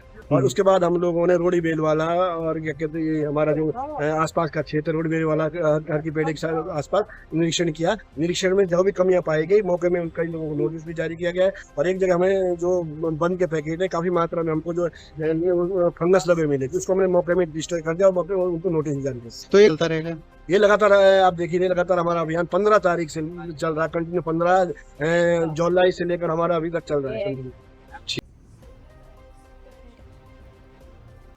हरिद्वार में डाक कावड़ की व्यवस्थाओं को देर रात डीएम एसएसपी ने लिया है जायजा। जिलाधिकारी मयूर दीक्षित और साथ ही एसएसपी नवनीत सिंह भुल्लर ने बैरागी कैंप पहुंचकर पार्किंग व्यवस्थाओं का जायजा लिया। डाक कावड़ वाहनों के आवागमन मार्ग पर स्थलीय निरीक्षण किया गया। बैरागी कैंप पार्किंग एवं एंट्री और निकासी की व्यवस्था परखी गई है। अधिकारियों को जाम और अव्यवस्थाओं को रोकने के सख्त निर्देश दिए गए। डीएम एसएसपी ने डाक कावड़ियों से संवाद कर व्यवस्थाओं की जानकारी ली और साथ ही कावड़िए ठहराव, प्रकाश, पेयजल और साफ सफाई व्यवस्था का भी निरीक्षण किया गया है। डीएम एसएसपी ने कावड़ियों को सरकारी गाइडलाइन का पालन कराने की भी अपील की। डाक कावड़ के बढ़ते दबाव को देखते हुए व्यवस्थाओं पर सतत निगरानी के निर्देश भी दिए गए हैं।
उत्तराखंड में एसआईआर का कार्य लगातार तेजी के साथ आगे बढ़ रहा है और साथ ही एसआईआर के दूसरे चरण में जिन व्यक्तियों को नोटिस जारी हुए थे उनके नोटिसों की सुनवाई जारी है। सुनवाई के दौरान सभी प्रकार के अभिलेखों की जांच करने के बाद जारी किए गए नोटिसों का निस्तारण किया जा रहा है। इसी क्रम में कालाढूंगी तहसील अंतर्गत जितने भी नोटिस किए गए हैं उनकी सुनवाई और साथ ही निस्तारण के लिए ईआरओ और साथ ही एसडीएम कालाढूंगी सुधीर कुमार के नेतृत्व में तहसीलदार पूजा शर्मा और तहसील के अन्य कर्मचारी लगातार क्षेत्र में कार्य कर रहे हैं। ईआरओ सुधीर कुमार ने बताया कि एसआईआर के मुद्दे के चरण में 56,490 नोटिस भेजे गए थे, जिनमें अभी तक 51,110 नोटिस डिलीवर किए जा चुके हैं।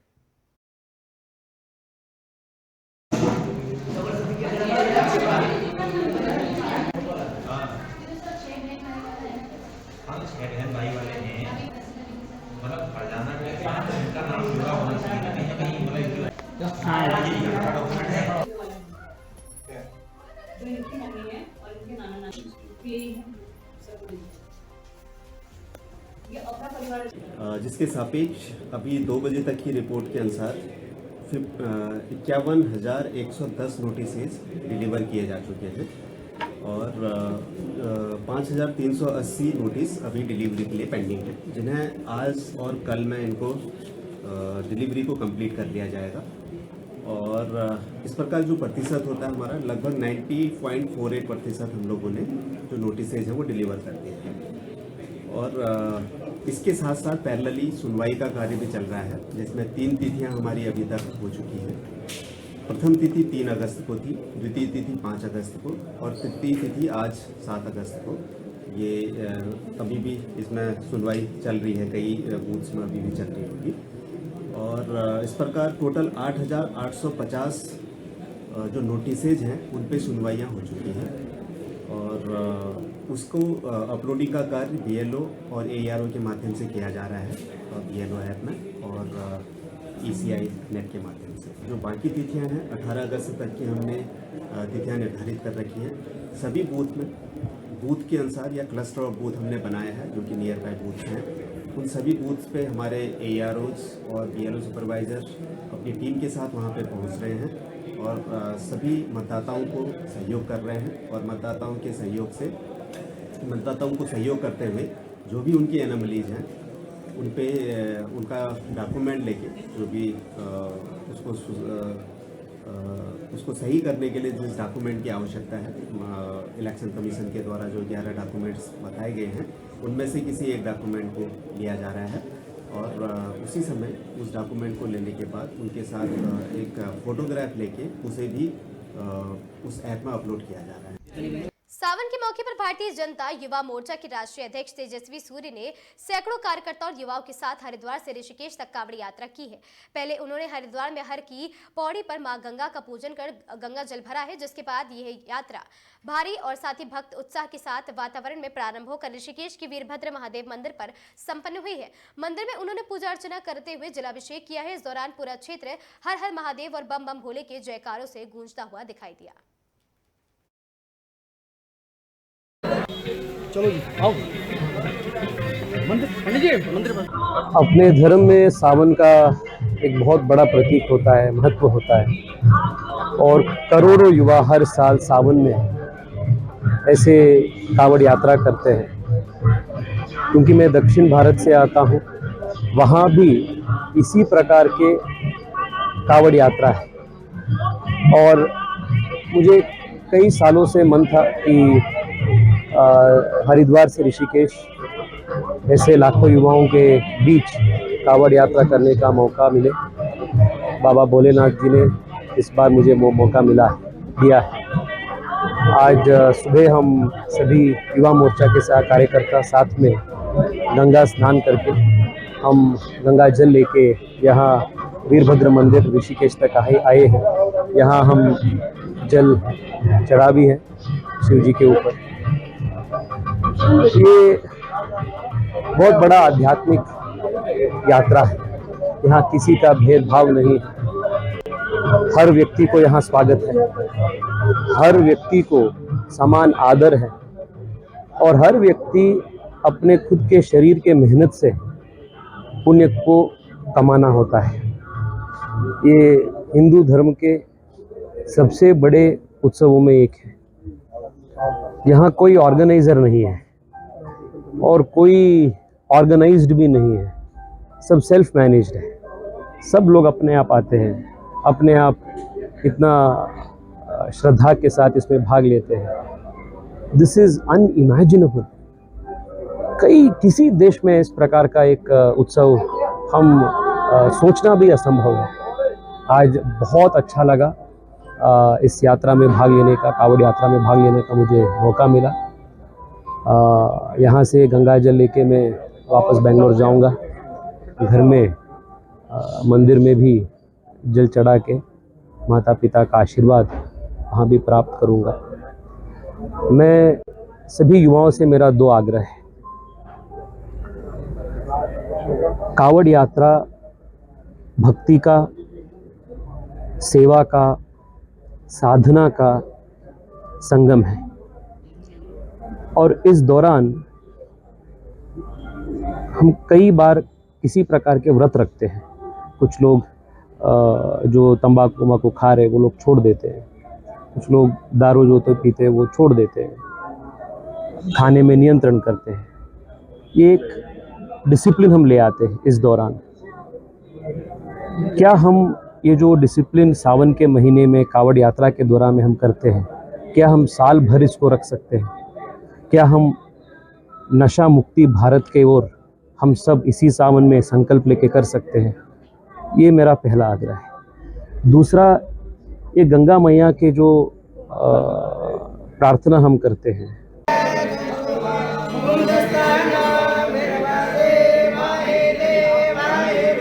खबर ऋषिकेश से है, जहां पहाड़ों पर हो रही भारी बारिश के चलते गंगा नदी के जलस्तर को देखते हुए एसडीआरएफ, जल पुलिस, आपदा राहत दल अलर्ट मोड पर है और गंगा नदी के लगातार बढ़ते जलस्तर को देखते हुए एसडीआरएफ, जल पुलिस और एवं आपदा राहत दल की सभी टीमें पूर्णतः अलर्ट मोड पर है। सभी टीमों को गंगा तट पर प्रमुख घाटों पर तैनात किया गया तथा नदी के जलस्तर पर निरंतर निगरानी भी रखी जा रही है। इसके अतिरिक्त गंगा नदी के किनारे रहने वाले स्थानीय निवासियों को भी टीमों द्वारा समय पर आवश्यक दिशा निर्देश दे दिए गए हैं और साथ ही साथ बढ़ते जलस्तर स्थिति को भी सतर्क रहने के लिए कहा गया।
कटिहार जिले के फलका थाना क्षेत्र के सोहथा उत्तरी पंचायत 11 गोपालपट्टी गांव निवासी लापता एक 27 वर्षीय किशोर का शव बभनी दौदा बहियार के धान खेत में मिलने से क्षेत्र में सनसनी फैल गई है। प्रीतम कुमार उम्र 17 वर्षीय के रूप में हुई है पहचान। घटना की सूचना पाकर कोढ़ा सर्कल इंस्पेक्टर साजिद आलम, थाना अध्यक्ष प्रहलाद यादव के अलावा फोरेंसिक टीम और साथ ही सदल बल के साथ मौके पर वो पहुंचे हैं। घटना को लेकर मृतक किशोर की मां नीलम देवी ने पुलिस को बताया है कि उनका 17 वर्षीय पुत्र प्रीतम कुमार 6 अगस्त को संध्या से अपनी ई रिक्शा लेकर घर से निकला था। जब वह समय पर नहीं घर लौटा तो उसकी खोजबीन शुरू की गई है। देखिए, शाम 7:30 बजे हमको गांव में उसका मम्मी पापा फ़ोन किया था कि रिजर्व जाने वाला है। तो सुबह में फ़ोन किया कि देखो रात में रिजर्व गया, अभी तक नहीं आया है घर। तो पता करते लास्ट में सूथा में उसका भाई, चचेरा भाई काम करता है, वो फ़ोन किया हमको, टोटो बांध पे लगा हुआ है। तो हम सब खोजने के लिए आए। मतलब हमको फ़ोन किया 10 बजे लगभग में, हाँ सुबह में। तो हम सब खोजने के लिए निकले। तो मरसंटा मुसहरी होते बांध होते होते देते खोजते खोजते यहाँ तक आए। यहाँ आए सब और सब आदमी था, पूरा बांस बाड़ी धान खेत पटवा खेत सब खोजे। तो पटवा खेत में हम सबको शर्ट मिला, बांस बाड़ी में चप्पल मिला, लाश नहीं मिला। हम सब जा रहे थे फिर खोज के, तो प्रशासन वाला आया, बोला फिर से खोजिए। तो संजोग से एक पोखर है मतलब सनबरसा बिहार में, वो पोखर के तरफ गए तो पोखर के किनारे में मोबाइल मिला और सब बांस बाड़ी सब में खोजने लगे, ऊपर नीचे देखने लगे। तो बच्चा सब हल्ला क्या है, वहाँ कुछ उब डूब करता है, वहाँ तक में गए, वहाँ देखते हैं लाश पड़ा हुआ है। क्या नाम था मृतक का? मृतक का गाँव घर का नाम गोलू है, हम सब गोलू नाम से जानते हैं सब दिन। कंचन कुमार मंडल, कहाँ का है? गोपालपट्टी का बसी है। तो वहाँ से कितने? यहाँ से 8 किलोमीटर लगभग गोपालपट्टी से। क्या लगता है शंका की? शंका तो देखिए कि गला में फसरी, हाथ बंधा हुआ, पैर बंधा हुआ, तो शंका क्या, इसमें तो मृत्यु मारने का ही है, शंका हो सकता है। क्या दुश्मनी लगता है? अब कोई दुश्मनी क्या है, ये तो किसी का आज का फिर। प्रशासन से क्या गुहार लगाना चाहते हैं? हम यही चाहते हैं कि जो इंसाफ के दे, जो असली अथी है उस दोषी को कराया जाए। क्या नाम है आपका? संजय कुमार मंडल। आपका घर? गोपालपट्टी। अच्छा, कौन लोग थे ये? मैं गांव घर का भतीजा लगता था। सैपा उपखंड की ग्राम पंचायत नुनहेरा स्थित सरकारी विद्यालय के मुख्य रास्ते में वर्षों से बनी जलभराव और कीचड़ की समस्या को लेकर ग्रामीणों एवं छात्र छात्राओं का आक्रोश फूट पड़ा है। समस्या के समाधान की मांग को लेकर छात्रों और साथी अभिभावकों ने विद्यालय के मुख्य द्वार पर ताला लगाकर तालाबंदी कर दी है। छात्र छात्राओं ने आंखों पर काली पट्टी बांधकर शिक्षा विभाग एवं शासन प्रशासन की कथित अनदेखी के खिलाफ नारेबाजी करते हुए विरोध प्रदर्शन किया है। तालाबंदी और साथी प्रदर्शन की सूचना मिलते ही शिक्षा विभाग के अधिकारी, स्थानीय थाना प्रभारी और साथ ही पटवारी एवं तहसीलदार मौके पर पहुंचे। प्रशासन की ओर से आगामी 15 अगस्त से पहले इस समस्या का समाधान कराने का आश्वासन भी दिया गया है।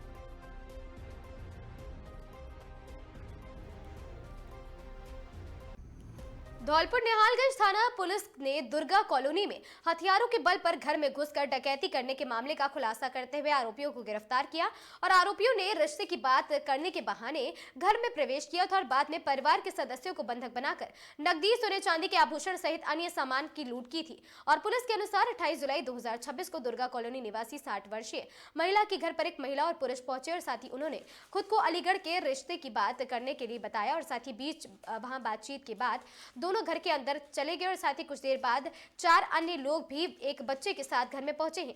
महिला द्वारा पूछताछ करने पर आरोपियों ने उसके सिर पर काला वहां पर कट्टा लगा दिया और साथ ही महिला और उसके बच्चों के हाथ पैर टेप से बांध दिए हैं। इसके बाद आरोपियों ने परिवार को जान से मारने की धमकी देकर घर में रखे 1.5 लाख रुपए नगद और सोने चांदी की जेवरात, 3 मोबाइल फोन, सभी चीजें लूट ली। उनके घर 28 तारीख को करीब 2 बजे दोपहर में कुछ लोग लड़के का रिश्ता करने के बहाने घर में प्रवेश किया और डकैती की जो वारदात थी उसको अंजाम दिया। काफ़ी योजनाबद्ध तरीके से और प्लान करके इस पूरे घटनाक्रम को जो है वो प्लान किया गया और एग्जीक्यूट किया गया। इसमें जो आरोपी हैं उनको पूर्व में कोई सूचना थी इस तरह से कि इनके रिश्तेदारों के द्वारा कोई ज़मीन का बेचान किया गया है जिसमें काफ़ी बड़ी राशि करीब 1 करोड़ रुपए इनके पास आए हैं। उसी को लेकर उसी सूचना के आधार पर जो आरोपी हैं उनके द्वारा पूरा घटनाक्रम प्लान किया गया और उन्होंने 28 तारीख को जो है इस घटनाक्रम को अंजाम दिया। मुख्य रूप से इन्होंने जो एक महिला थी जिसको बुर्का पहनाकर, जिसका नाम रंजीता पत्नी रामकिशन यादव है, उसने बुर्का पहनकर एक बच्चा साथ में लिया ताकि एक परिवार प्रतीत हो और घर में प्रवेश पाया और बताया कि आपके लड़के के रिश्ते के लिए हम फतेहाबाद से आए हैं। जब परिजनों को विश्वास हो गया कि ये जो कोई ठग या उस तरह के लोग नहीं हैं, उन्होंने प्रवेश दे दिया।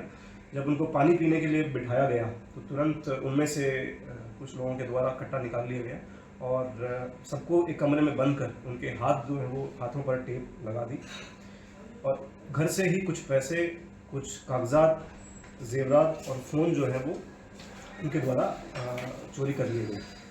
इसमें जो करीब 7-8 लोग अभी तक हम जो है पहचान कर चुके हैं, जो घटना में डायरेक्ट या इनडायरेक्ट रूप से इन्वॉल्व हैं।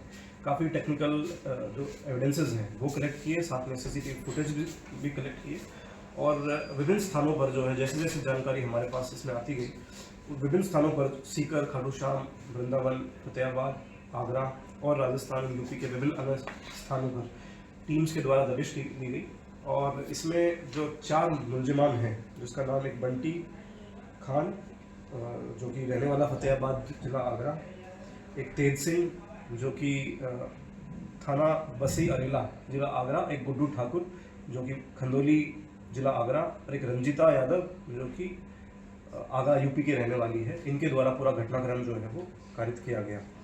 इसमें जो लोग शामिल हैं उनके द्वारा पूर्व में भी कई सारे ठगी के भी प्रकरण दर्ज हैं, साथ ही डकैती के भी प्रकरण दर्ज हैं। इसमें एक और अन्य पहलू जो महत्वपूर्ण रखता है वो ये है कि जो आरोपी पप्पू है और तेजवान है, जिसको हप्पू भी बोलते हैं, वो अलीगढ़ जेल में उनकी आपस में पहचान हुई थी, मुलाकात हुई थी और उसके बाद ही ये जो है कपिल के संपर्क में आए और इनके द्वारा पूरा जो घटनाक्रम है इसको कारित किया गया। पूरे घटनाक्रम को खोलने में थाना निहालगंज की टीम देवेंद्र के नेतृत्व में, साथ ही हमारी जो साइबर सेल की टीम है और इंडिया रेड कांस्टेबल के साथ जो स्पेशल की टीम है, उनके द्वारा कठिन मेहनत कर 7 दिन के अंदर इस वारदात का जो है खुलासा किया। खबर कोटा से है, जहां लोकसभा अध्यक्ष ओम बिरला शनिवार को 2 दिवसीय प्रवास पर कोटा आएंगे। शनिवार सुबह 9 बजे बूंदी स्थित पुलिस परेड ग्राउंड में आयोजित पौधारोपण कार्यक्रम में भाग लेंगे। सुबह 10 बजे बूंदी स्थित टाउन हॉल में 98.1 करोड़ रुपए की विभिन्न विकास परियोजनाओं को लोकार्पण और शिलान्यास करेंगे। 5:30 बजे नगर निगम क्षेत्र के गोरख, आपको बता दें कि गोधनपुरवा वहां पर पहुंचेंगे। साथ ही देव नारायण मंदिर के पास आयोजित कार्यक्रम में 21 करोड़ के विकास कार्यों का लोकार्पण एवं शिलान्यास करेंगे।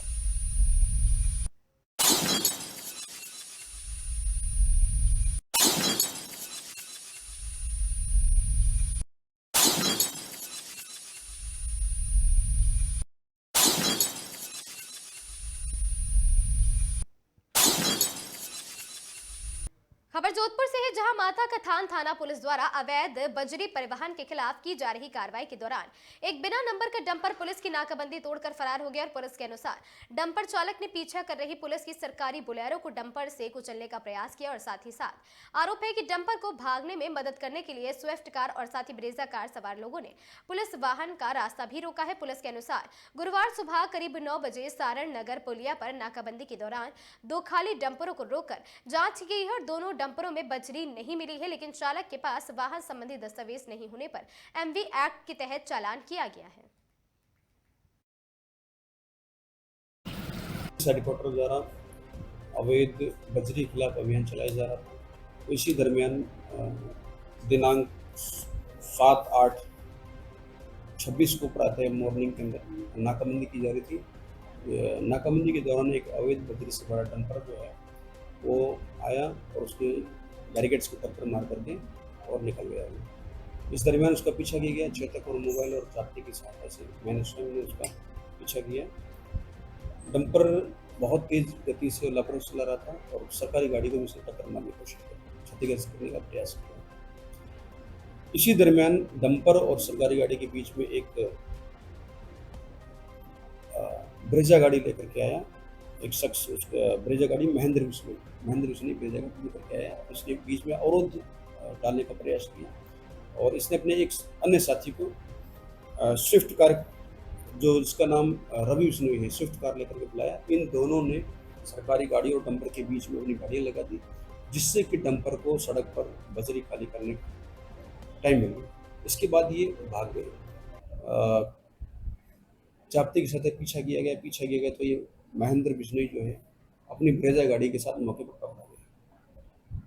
महेंद्र विष्णु को थाने पर लाया गया और इस संबंध में पुलिस थाना माता का थान में प्रकरण दर्ज किया गया है 191/2026 और 4/21 राजकार्य में बाधा का और 4/21 एमवी एक्ट का मुकदमा दर्ज किया गया है। इसमें अनुसंधान जारी है। और जो भी इन्वेस्टिगेशन में आएगा तो फैक्ट्स आएंगे, उसके अकॉर्डिंग अनुसंधान किया जाएगा। और आपके माध्यम से मैं कहना चाहता हूँ कि ये जो अवैध बजरी का जो सिलसिला चल रहा है, बिल्कुल पुलिस कड़ाई से पेश आएगी। किसी प्रकार पुलिस के राज्यकार्य में यदि बाधा उत्पन्न की गई, आम जीवन को संकटापन्न किया गया, तो पुलिस बहुत ज़्यादा सख्ती से पेश आएगी, ये कल्पना भी नहीं कर सकती। खबर जोधपुर से है, जहां सरदारपुरा थाना पुलिस ने हाकम बाग क्षेत्र में सिगरेट की बात को लेकर हुए मारपीट और पत्थरबाजी के मामले में कार्रवाई करते हुए 4 आरोपियों को गिरफ्तार किया है। पुलिस ने आरोपियों से पूछताछ शुरू कर दी है और पुलिस के अनुसार जोधपुर आयुक्तालय में रात्रि के समय बदमाशी करने वाले गिरोह पर लगाम लगाने के लिए चलाए जा रहे विशेष अभियान के तहत ये कार्रवाई की गई और पुलिस टीम ने तकनीकी सहायता एवं मानवीय आसूचना के आधार पर कार्रवाई करते हुए मामले में विशाल 25 वर्षीय, अंकित 19 वर्षीय, विराट 21 वर्षीय और सन्नी 19 वर्षीय को गिरफ्तार किया है।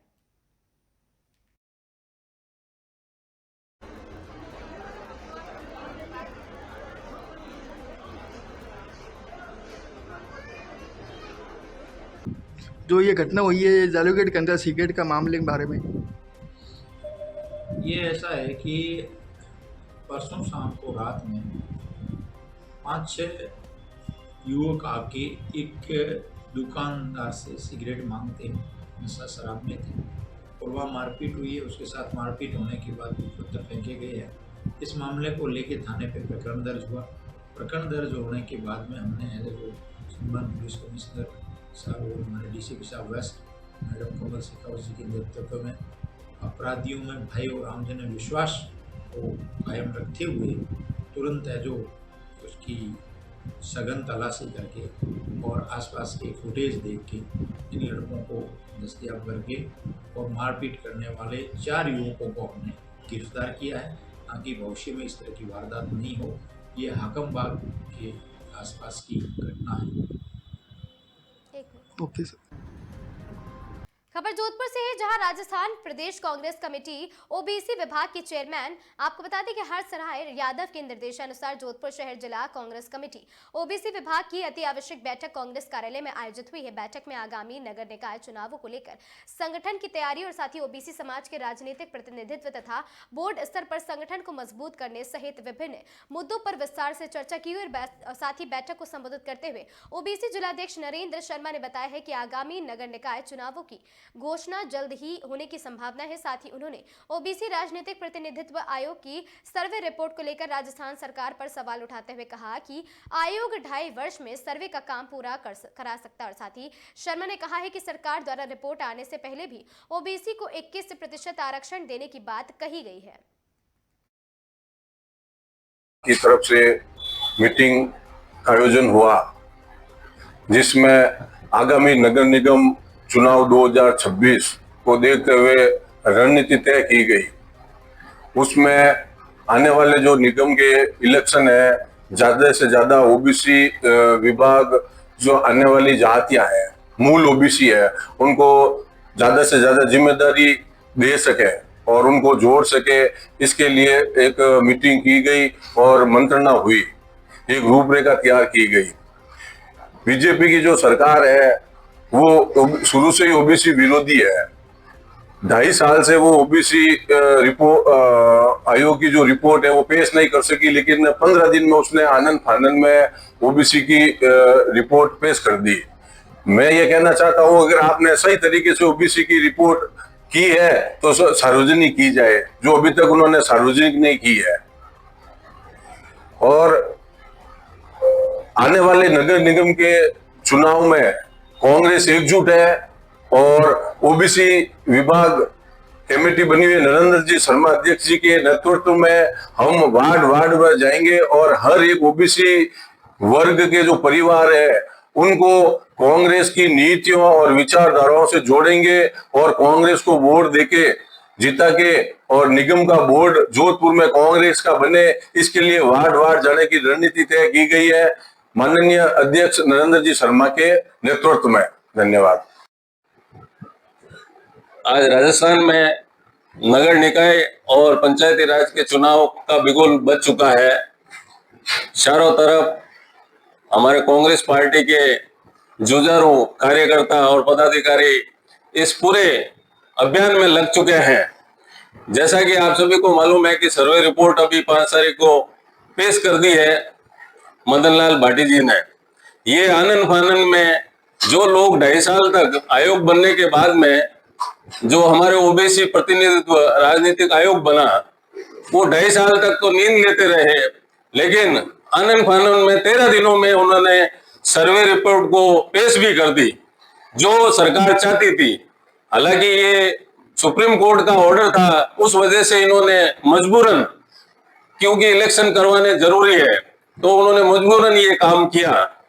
अब सारी बातों को छोड़ते हुए हम लोग सारे कांग्रेस पार्टी के लोग, और आज विशेषकर हमने यहाँ पे जोधपुर शहर कांग्रेस कार्यालय में हमने ओबीसी की एक मीटिंग रखी, जिसमें नगर निगम के जितने भी भागीदार लोग ओबीसी के हैं उनको ज्यादा से ज्यादा संख्या में भागीदारी मिल सके, इसलिए हमने आपस में एक दूसरे से सहयोग करके मंत्रणा करके कि कैसे हम इसमें भागीदारी को बढ़ाएं और ज्यादा से ज्यादा संख्या में, क्योंकि सरकार की मंशा आयोग के रिपोर्ट आने से पहले ही उन्होंने बोल दिया कि 21% हम इनको आरक्षण देंगे, जबकि 21% आरक्षण तो पहले से ही था।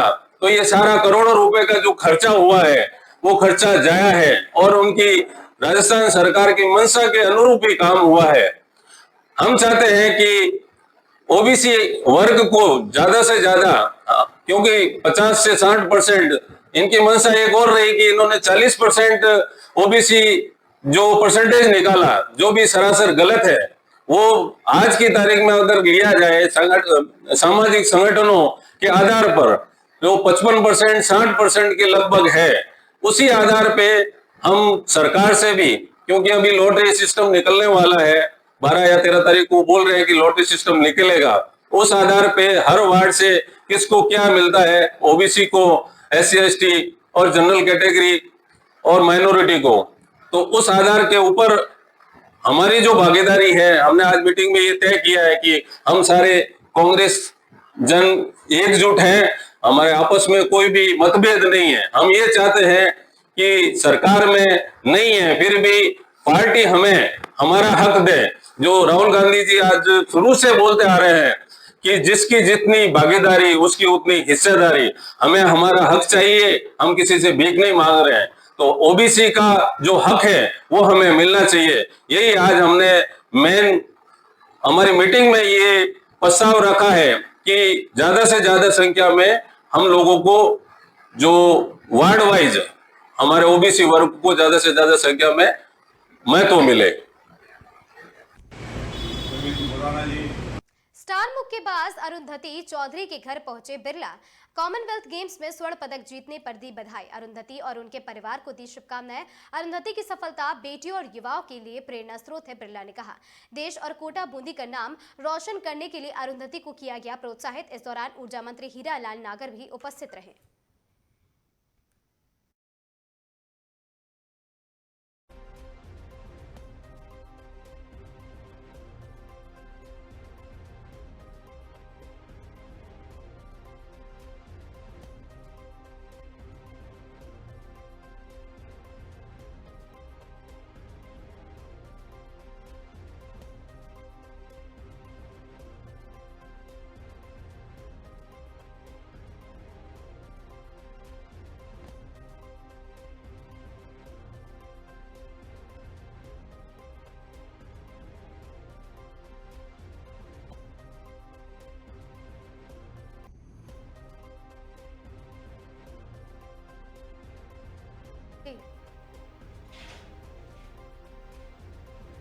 इन खबरों में आज के लिए बस इतना ही। ऐसी खबरों से लगातार जुड़े रहने के लिए बने रहें हमारे साथ और देखते रहें आगाज टाइम।